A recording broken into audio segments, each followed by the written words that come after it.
হযরত মুহাম্মদ সাল্লাল্লাহু আলাইহি ওয়াসাল্লামের প্রথম স্ত্রীর নাম কি ছিল? এ. খাদিজা, বি. আয়েশা, সি. হাফসা।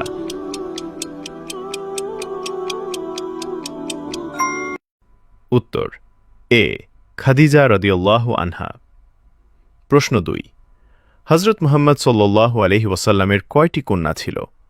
এ. 2, বি. 3, সি. 4।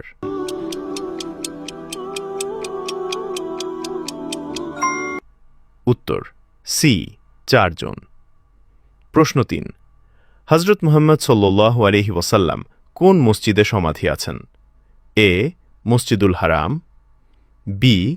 মসজিদে কুবা, সি. মসজিদে নববী।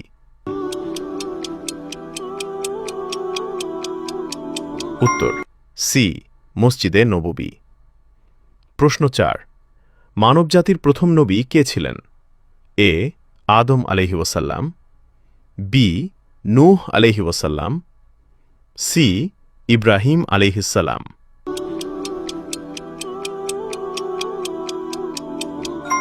সঠিক উত্তর জানার আগে এরকম প্রশ্ন আরও পেতে পেজেসটাকে ফলো করুন এবং চ্যানেলটাকে সাবস্ক্রাইব করুন। উত্তর এ. আদম আলাইহি ওয়াসাল্লাম।